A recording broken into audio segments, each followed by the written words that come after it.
Hi there, Angela here at Sew Bright Alpine Quilting, and Happy New Year to you all. I'm here today to talk about the Sunshine Quilt, and we're going to start our quilt along today. So I hope you're going to be sewing along with me. If you haven't got your kit already, it's not too late to join in. We still have some kits available, and we'll show you those at the end. So we're going to be making the Sunshine Quilt from Jason Yenter. This one was made with the range that was called Sunshine, I think, but we're going to be using these beautiful fabrics from Floragraphix V and some of our Dit Dots and even a couple of Havens I think we're going to be using. So we're using basically all of the Jason Yenter fabrics, and I'm teaming it with this beautiful Pearl, Adelaide Pearl in black for the sashing, and the backgrounds is the Sunshine Crackle, which is just gorgeous.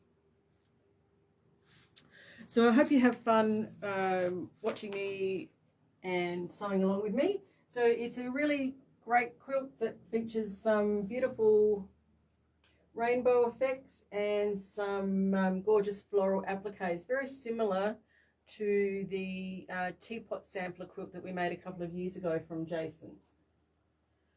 So in your kit you have plenty of fabric. You've got about 30 centimeters I think of each of the different fabrics and all your background fabrics and everything. So the first thing you need to do when you get your fabric is cut off a 2.5 inch strip of each of the fabrics, and those are what's going to be cut up into these little coins that are going to go around your blocks. And in your kits they should come with the fabric labels on them, so they got fabric A, B, C, D, etc., and the name of the fabric and the blocks that they're used in. One or two of the earlier kits that I sent out may not have had that, so if you've got a kit that doesn't have the labels on it, just send me an email or give me a call and I can email you that file and you can print them out for yourself. And then so what I've done is cut the 2.5 inch strips off of all of the printed fabrics, put a little label on there for them, just a little sticky note with a paper clip. It's just as simple as that, or whichever way you like to keep track of your fabrics. And I try to keep them in their order so that it makes it easier when choosing the fabrics to go around. The other thing that I did to keep organized was on the back of the pattern, each fabric obviously has that number A, B, C, D, etc. So I've written that on the pattern as well as having it on the fabric, just so that I can keep an eye. So if it says fabric F, then I know it's one of the yellowy goldy ones and I know where to go to in my stack. The other thing that Jason does to help keep you organized is in each block it has the numbers of the fabrics written there as well, so which ones you're using for applique and which ones you're using for the piecing area. So that makes it really easy to keep track and to keep yourself organized as well. If you're say hello if you're there and let us know that you're there. Let's just see, make sure we can see us on here. Steve will just show you the another block while I'm doing that.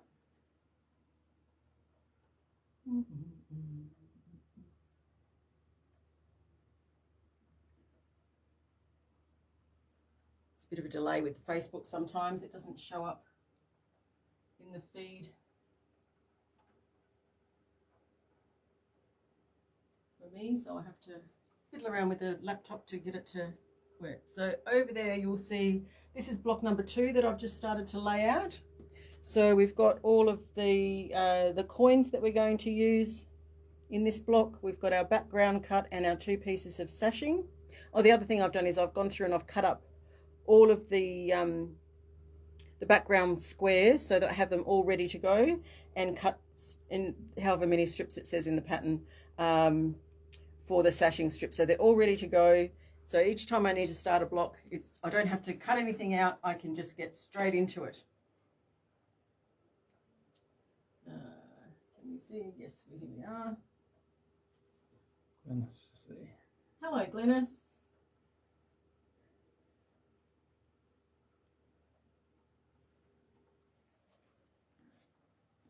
not sure. You know, are you making this one, Glennis? I can't remember.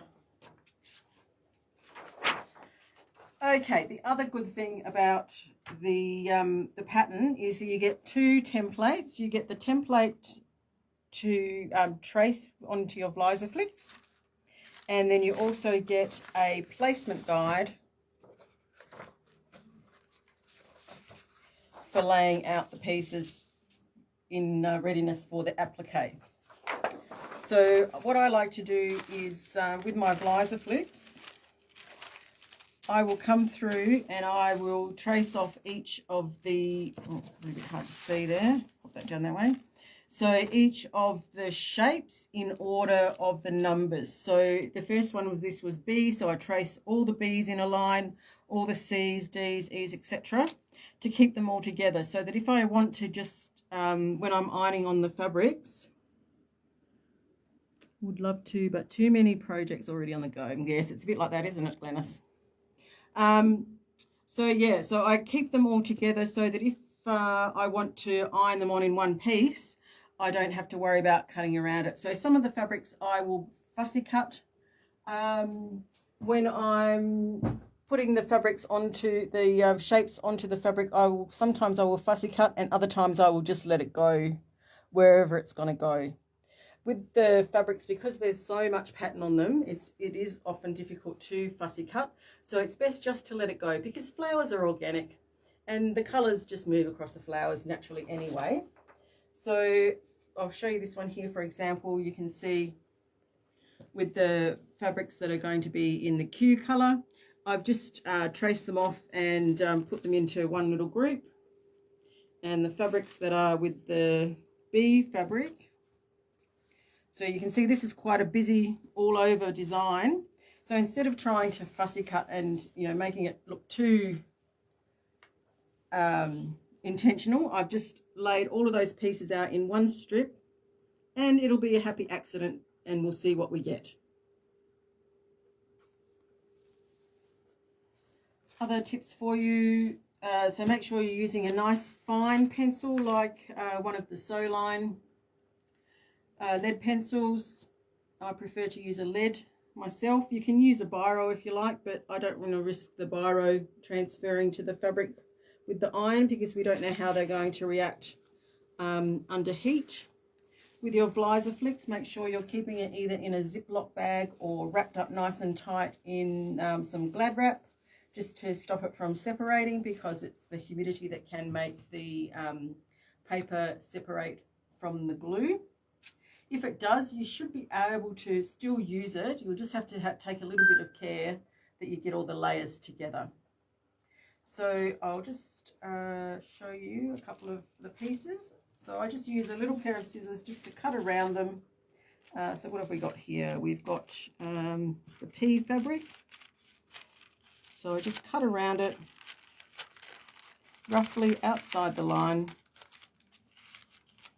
And then I find my fabric labelled P, and I will go to the iron,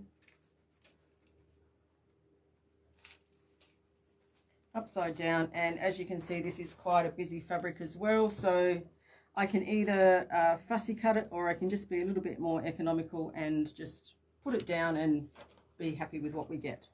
So don't forget to put a Teflon applique sheet over the top to protect your iron. We want a nice hot iron-on cotton, no steam for this one, and we're going to hold it there for about 7 to 10 seconds to make sure that we get a good adherence. We're not going to move our iron. If we do need to move the iron, we lift it up and press it down again. Have a look. That looks good. Or a little bit more. And then you want to make sure that that cools completely before you start cutting it out. If you don't let it cool completely, then it'll be really difficult to get the release paper off, and the glue might come off from the back of the fabric. So we just put that one aside, and we go through the pile, and we cut out, and we iron them onto the back. I tend to do this in the afternoon and then take it home and sit in front of the TV and cut out the shapes. So once the shapes are cut out, you can start to place them onto your background, but you first need to piece your background first. Because as you can see, in most of the blocks, the applique design falls over the sashing, which is a really nice organic way to do it. So you would piece your block first, and then you would come back through and use your placement guide. So what I tend to do is have my placement guide on the iron, on the board. So I would put my placement guide down, and then I would grab, just pretend that this is the whole thing.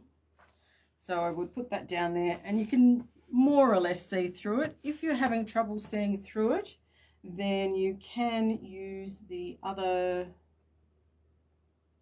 what's it called? This one. We do have these Fuse and View applique sheets. So these are a nice clear silicone applique sheet. So we have two sizes in these. We have the 12-inch by 18-inch, and we have the 20-inch squares. So you can put that down as well. Then you would cut out your shapes and then pop your applique sheet on, and you would go through and press your sheet. Press all the appliques down and let it go cold before you move it, and then you can start to stitch around them. I personally will wait until I've done 3 or 4 blocks before I start stitching around, so that I can make use of doing several shapes in the same colour.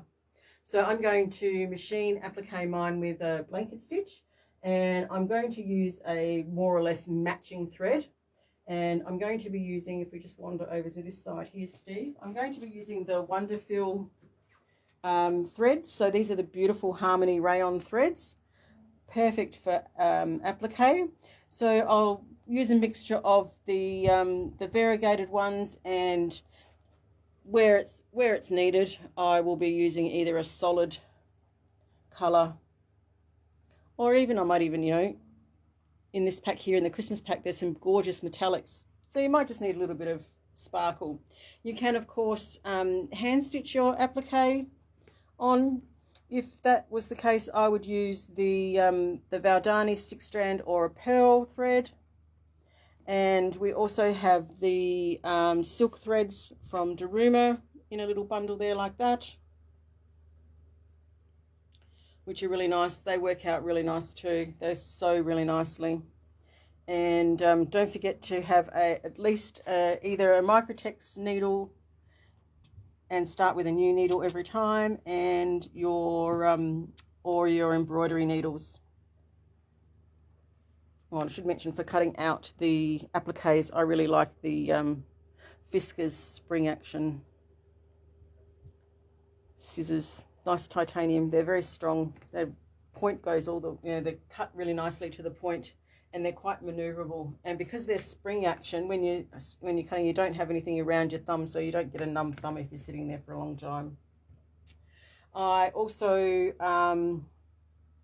often pre-starch the fabric before I cut it out, just to keep it nice and firm.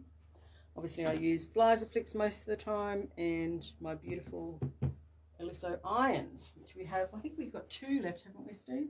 1 or 2? What else can I tell you? What else did I have written down here?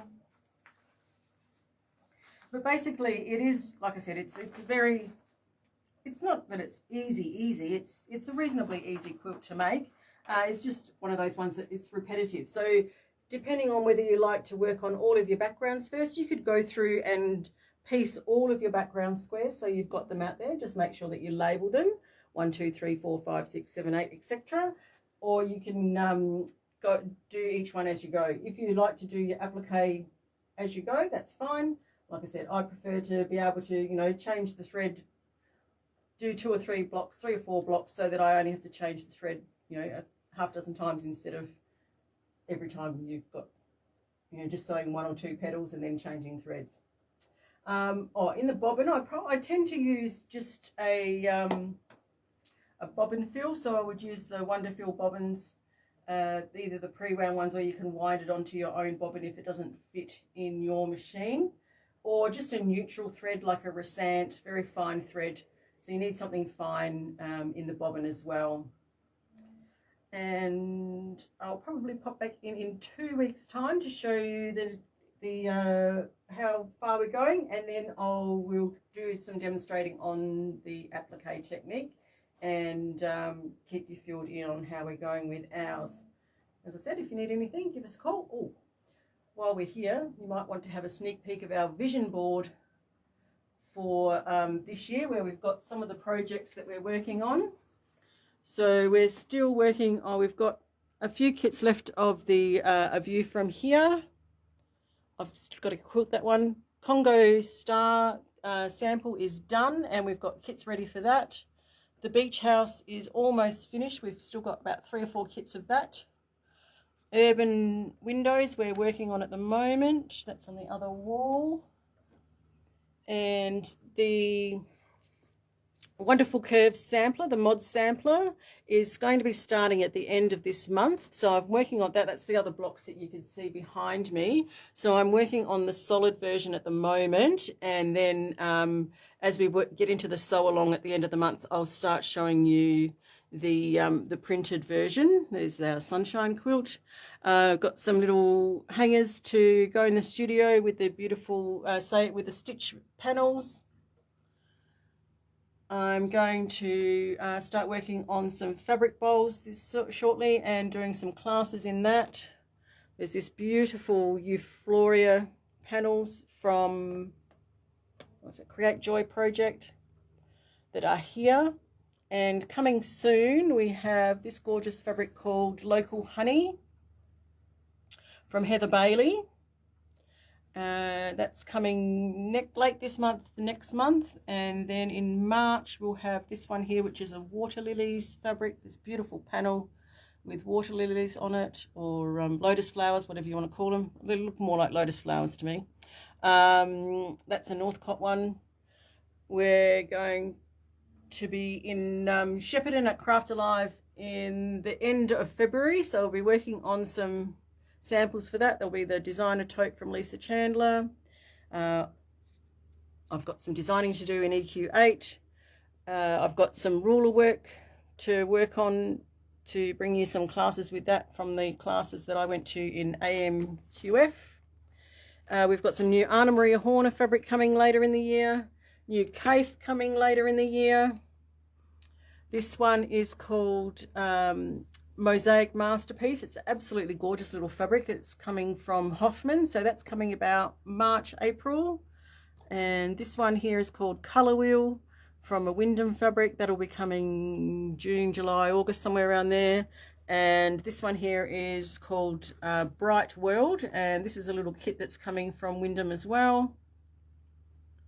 And that'll be coming in May, I think. And then we have our sheets here ready to start getting organised for Craft Alive. So we'll just wander out to the side here and we'll show you the Wonderful Curves quilt.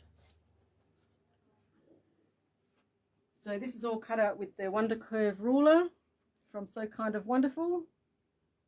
So it has the curve in the ruler, and so we'll be doing a sew along for this quilt where we'll be making all 30 blocks.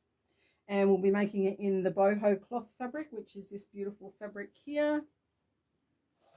So the kits are ready to go for that. You can see them on the website, or you can give us a call.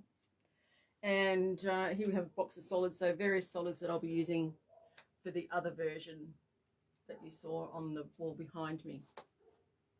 So keep sewing, and we'll see you in a couple of weeks' time. Otherwise, let us know if you need anything. Thanks for watching. Bye-bye.